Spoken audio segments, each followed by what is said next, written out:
is this guy, but he is not calling, so maybe he phoned my other number. Can't rely on people. He's the one trying to get a hold of me, so I'm not worried about it. So, first of all, to everyone, I apologize for the mic situation. We just did a tester space. We're going to have to figure that out. It might be the cord that attaches the receiver or whatever to the other mics. So, and it was interesting whether people could say that they could hear the first session or not. If they could hear the first session, then something happened between the first and the second session. So there you are. Hey everyone, Frances Widdowson Ms. We're having sliders and beer. And we can't test to see what the sound was like on the first session because it's gone. But people who were looking at the first session, was the sound okay there? Because then something happened between the first and the second session, which I don't understand. I'm at sea with these technological things. You know, I don't even have a smartphone. I have that's my phone. That's your phone. That's how with it I am about these matters. Anyway, we just wanted to have a bit of a breakdown on what transpired. So I'm here with Hal. Hi, trying to deal with my technology. And then Kathy. And we're having beers and sliders in a Calgary pub, which is this is totally Alberta. Trolley 5. What we need to do is get some cowboy hats and whatever like that. This is about as Alberta as you can get here. Anyway, my own view is that I think we kind of aired the major arguments, but we were lacking the true believer on the strongly agree side. This is always the problem because I was just explaining to Kathy and Hal the best Spectrum Street Epistemology session that has happened was at Thompson Rivers University because we had Hal and we had Jenna, and they were both incredible because they were just putting forward their perspectives, and they had reasons.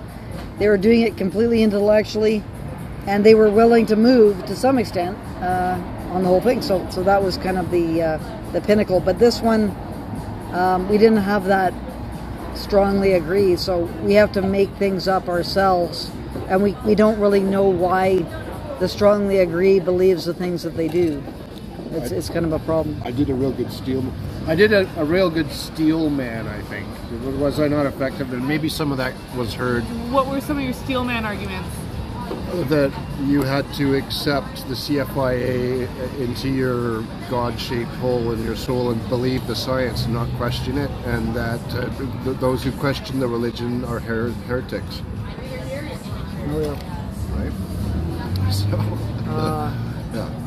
I thought this brisket thing is amazing. What a great location. Yeah, it's good, and it's not there's another place that seemed a bit hoity-toity, which is not our style. So we're at a certain kind of a working class bar here, a little bit. It's not really upscale. I thought that Kathy's arguments that she was relaying about the multiple injections, and it's kind of a biohazard. The birds have become biohazards. That argument, I thought that was very interesting, and we don't really know if that's true or not because we don't have any of the transparency about it. And the hypothesis is perhaps the government just doesn't want this to be known because it could cause a panic. Like, no one wants to hear about biohazards being created by whatever contracts that are being issued to inject ostriches. Like, that's a bit scary when you start thinking about that. It's like mad science. Well, it's like the Wuhan lab and the creating viruses that can then withstand treatment so that you can take out your enemy. These kinds of we're using biology. This is a scary thing about technology, is using biological processes to develop new organisms and so on.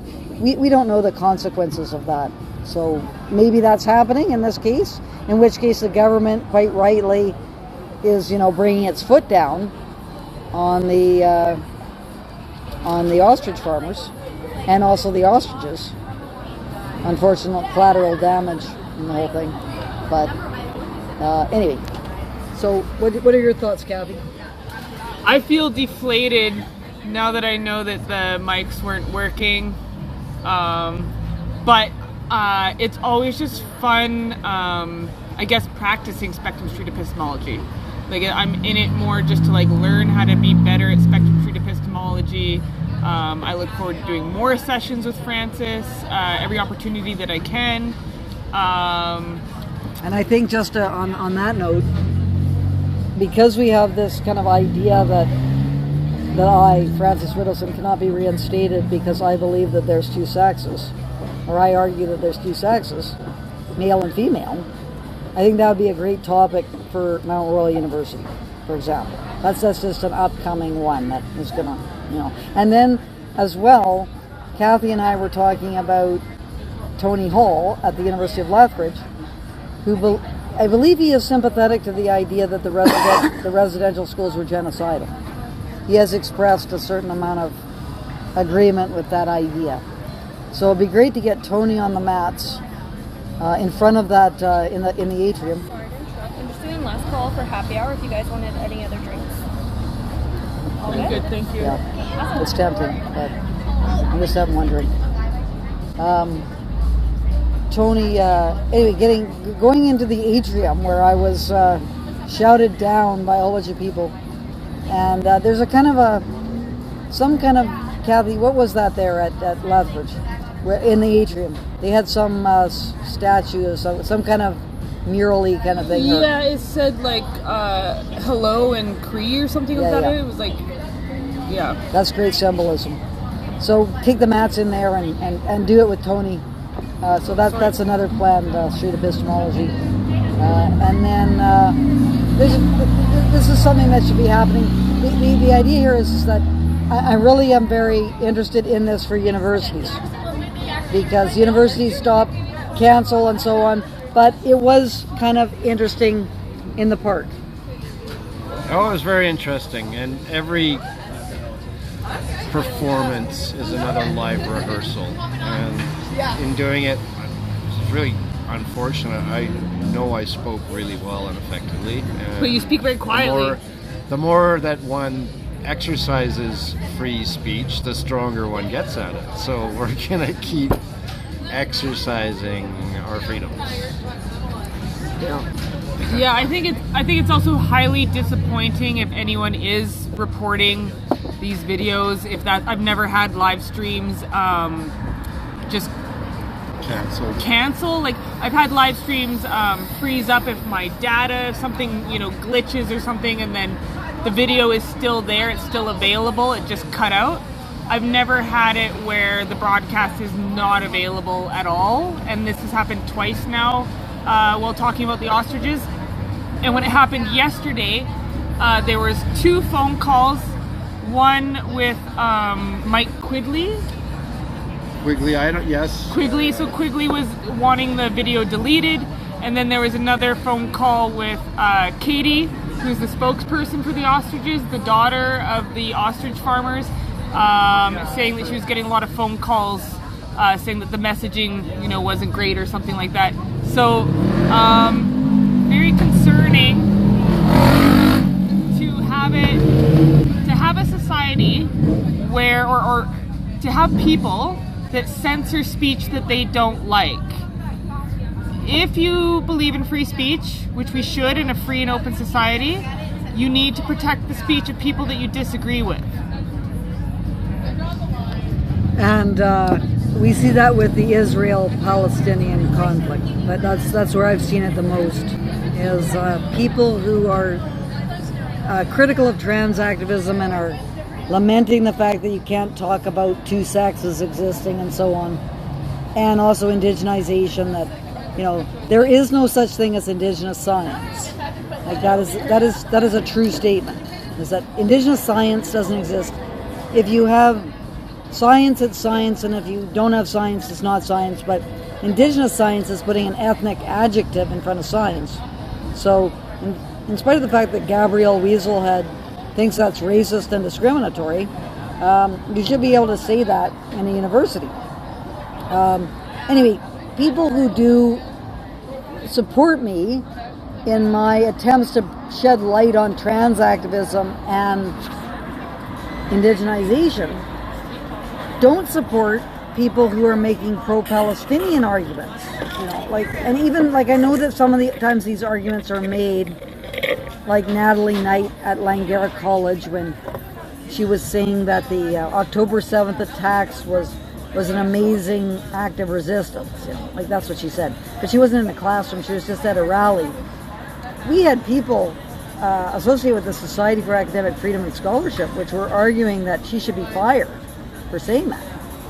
And I was really surprised that they would take that position, because whatever one thinks about those arguments, the fact that, she has her reasons for why she thinks that's the case. And shouldn't we hear those reasons and respond to them with reason, evidence, and logic, instead of trying to get her fired and do all this stuff? So anyway, that was kind of I've experienced this before, but it was kind of odd being around the, freedom of expression, academic freedom table, and having people arguing for the firing of Natalie Knight, but then arguing against the firing of, I'm just thinking of who's been put under the bus for arguments about EDI. There's been a lot of people who've been punished for their views on EDI, and that's not right either. But we have to be principled. We have to support people and even maybe more so the people that we disagree with, because that's what gives us the opportunity to engage with ideas that are different than our own and justify our own positions. And if we eliminate our opposition, then we really suffer ourselves, because we don't have that counterpoint to try to investigate our own ideas in a more in-depth way. Well, is this what is this? Remember, nice synopsis? and loud, because there's no mic. We were talking about things. Well, really unusual for me to be east of the Rockies. It has been known to happen in the past. Calgary is kind of a neat place. It's got a good vibe right here. I'm liking the hospitality and these amazing people and the amazing experiences that I've had in the past. Have I even been here 2 days? I don't know. I don't think so. Yeah, anyways, we must stand against totalitarianism anywhere it rears its head. We're down the slippery slopes, losing our... informed consent used to be a thing. It was a widely held ethical principle in medics. It was important, even... so that has now been amazingly done away with. Now, what about bodily autonomy? My body, my choice. But do we have bodily autonomy? No, because we're not allowed to question the government experts. So this ties in exactly with the COVID, the pharmafascism there, and the trans, queer, what do they call that? Gender ideology is a religion that cannot be backed by science. Mammals cannot change sex. Men cannot get pregnant. Gravity sucks. 2 + 2 = 4. This religion cannot be backed up by open, transparent science. Those who question it are not hateful bigots. Therefore, we maintain the objective, and that's where the Ostrich farm fits in for me, is it goes to the heart of all these issues. So here we are, getting that crack. We're going to stick in the wedge and pound it hard with a big sledge, right? And we can turn back this neo-woke fascism is what I call it, the fake left. All right, so just to counter Hal a little bit here, he's on the strongly agree that the ostriches should not be called And I'm just going to challenge him a little bit, like, this being all about, the ostrich thing is about tyranny and stuff. The fact that I was getting censored possibly by these ostrich people, getting phone calls saying that they wanted the videos deleted, makes me think that they have something that they're not disclosing. There's more information that maybe won't make them look good, and maybe the ostriches do need to be culled.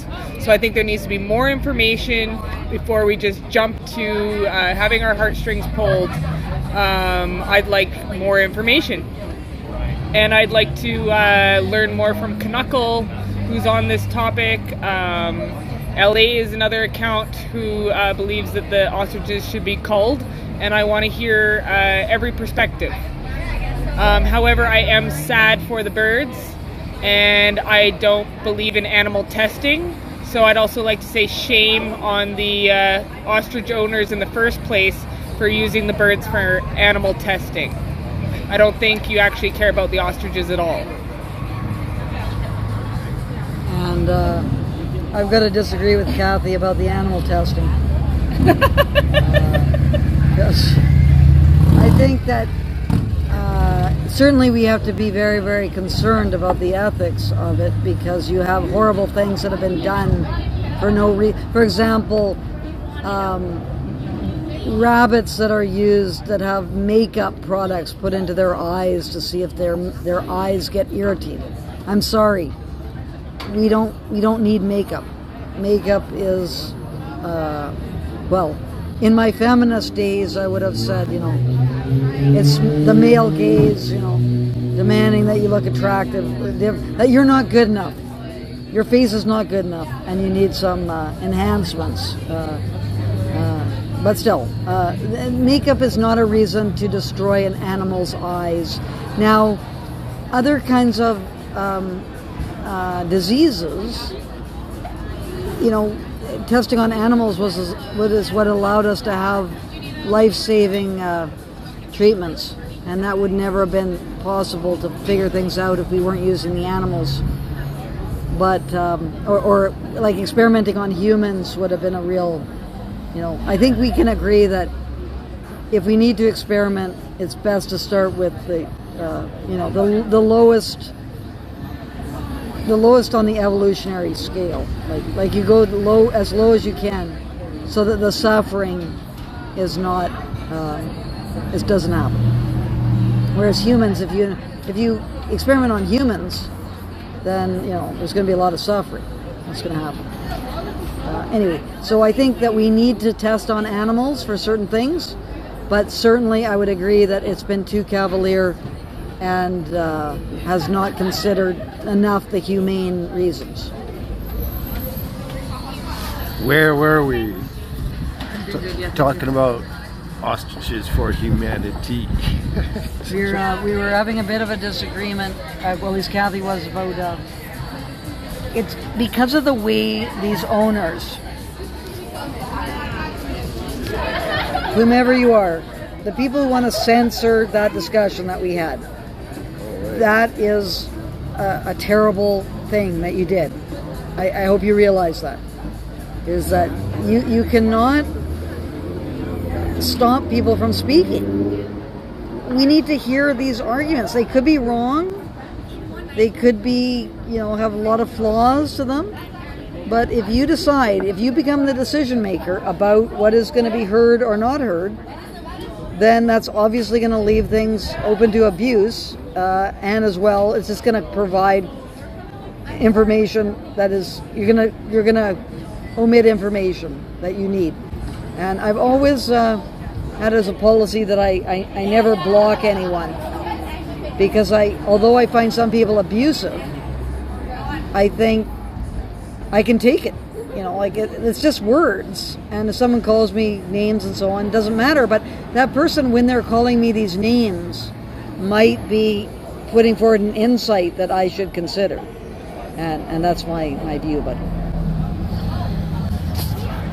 Yeah, so again, the friendly fire seems to be what the flack I'm getting is, again, friendly fire. And I don't think it's not if that is the case, well, we know that they called up wanting me to take down, or Kathy to take down the content. Very quiet. No one's gonna be able to hear you with the background noise. Yeah, okay. So yeah, they called up, said, "Oh, take it down," and yet they won't say why. There's been no confirmation. That really is completely unacceptable. But there's been a lot of personal growth happening around the place. As part of the Great Awakening, I think recent events can be powerful lessons to build on, let's say. So let's move forward together. We may have differences, but what the heck? You're trying to cancel my speech. But for people who don't know what happened with respect to that previous, the previous broadcast that was censored, I don't know. I know that happened, but what was the context of the censoring of the previous broadcast?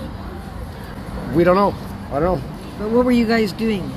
Well, I don't think. Okay, so what I think is that the Ostrich farm, in looking out for their own best interest, does not want anyone questioning their narrative. If they can keep everyone just, save the ostriches, donate, buy the stickers, send money in, that's what they want. Why would they want anyone who might want to hang out some of the dirty laundry, like the weird mad science? I consider it mad science, injecting weird viruses and that have been altered or whatever, so that they're not active, or whatever they're doing to try and get antibodies into those eggs. There's 3 different mRNA strands, apparently. They had a Japanese scientist, American scientist, and then scientists out of Quebec who are also working with Canadian government organizations. So why is there all of this mad science, and why aren't we allowed to talk about it? Why are people not allowed to put forth arguments that there is legitimacy to having a cull and a stamping out order? Maybe stamping out orders are necessary. We need to know the arguments. If you are so fragile that you can't allow the other arguments to be spoken, then it makes me think that you're the ones in the wrong, that you're the ones who are incorrect, because you can't withstand scrutiny or criticism. Well, so here we're having a friendly discussion about these issues. It's good to see that people with differing views can be civil and friendly, foremost and first hand, and Kathy has some good points, and these need to be answered honestly and transparently. And I still stand, I had to have a real thought about what the ding-dong I've been doing for the past 5 weeks, but I decided, despite all that, I'm still on board for my original reasons. And I will challenge anyone to change my mind. We should do another one. Can we do another one at the CFIA tomorrow? I can't do any more for a while. I'm exhausted. Okay. I want to sleep and do my dishes and stuff. But Frances, what is your position on this? What mat are you on? And for the ostriches? Yeah. I'm on the slightly disagree mat.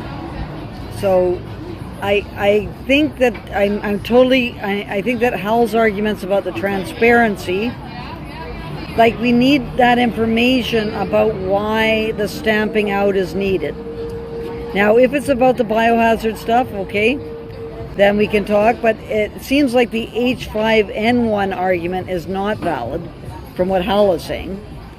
So I think we should get more information. Well, first of all, we don't want to cull the birds at this point because we don't have all the information. So once you cull the birds, it's a moot point because they're no longer existing.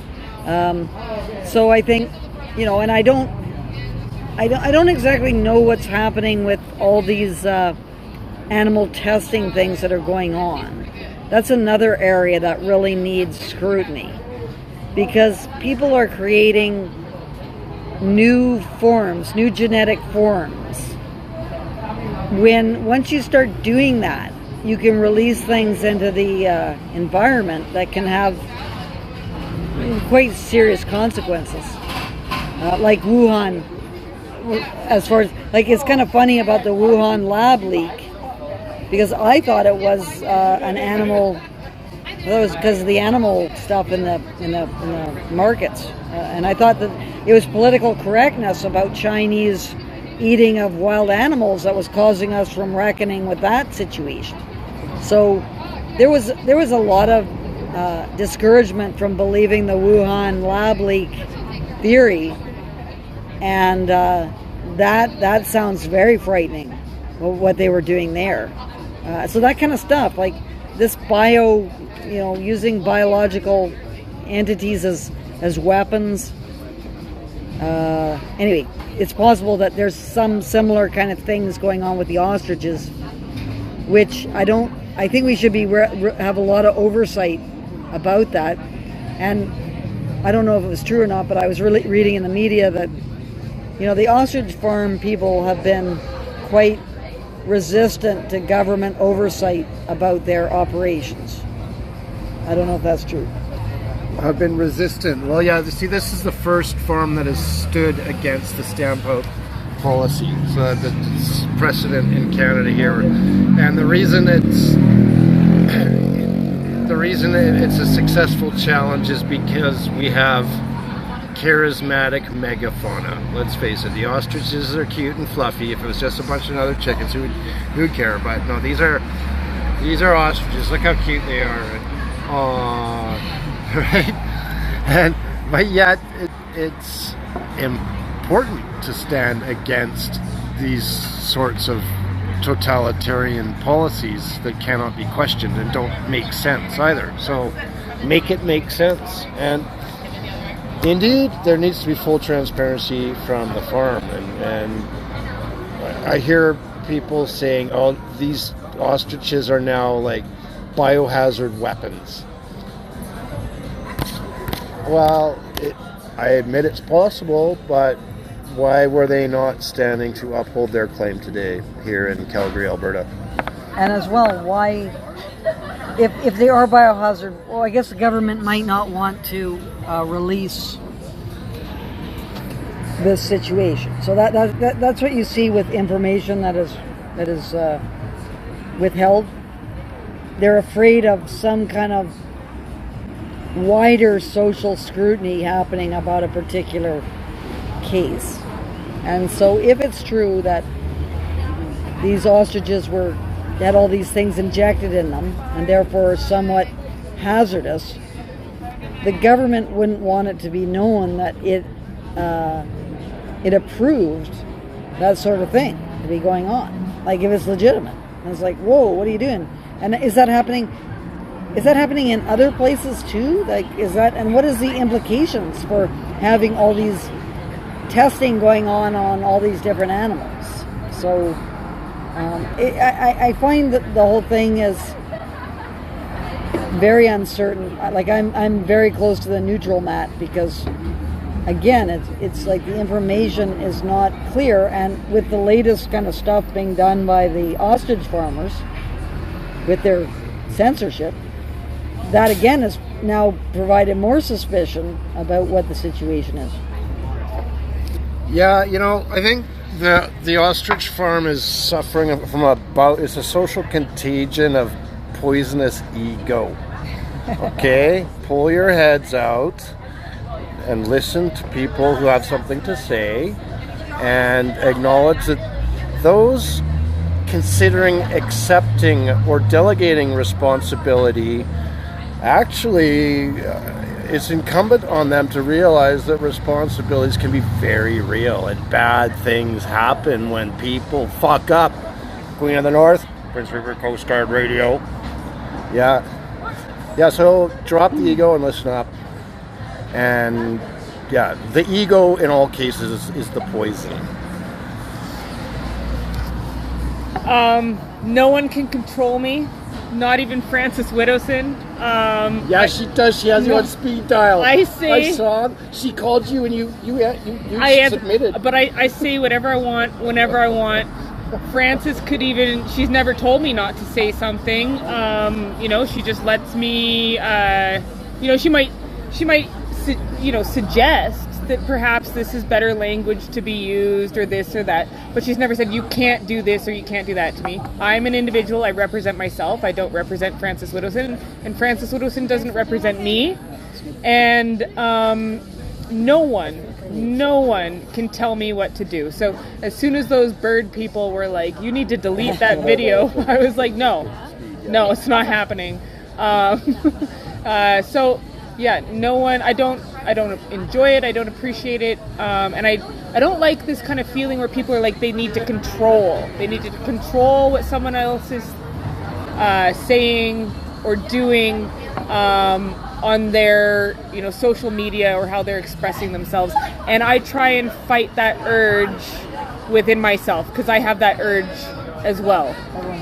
Yeah, everyone has the urge, I suppose, to try and control others. Even if, let's say, you're hanging out with people and someone's doing like something slightly embarrassing or annoying, or I try and control the urge to tell them to stop. I lost that battle in Disneyland. my family, we were out for dinner. It was the last night, and I was trying to remember my mother, because it was her favorite restaurant and her favorite place. And it was the Blue Bayou, where all the boats float by from the parts of the Caribbean. And my son and husband kept waving to the boats. They thought it was funny. And we're paying like $50 a plate for these meals, and it's a fancy restaurant. And I'm like, can we just be normal for 5 minutes, please? That was fun. And they did it the whole time. I ended up breaking down crying. That's what you get for going to Disneyland. Yeah. If you go to Disneyland, expect, terrible things to happen. Thank you for that wise wisdom, Frances. Okay, well, I think that's that's a good good of a breakdown. Yeah, that's a good debrief. That was sorry about the sound. This is just a constant kind of technological learning experience, but it was interesting. It was interesting, and it's learning for us. It's more the practice of doing it, which is the main part. All right. Well, thank you everyone for your patience, and have a great day. Have a great day. Bye. It's this guy, but he is not calling, so maybe phone my other number.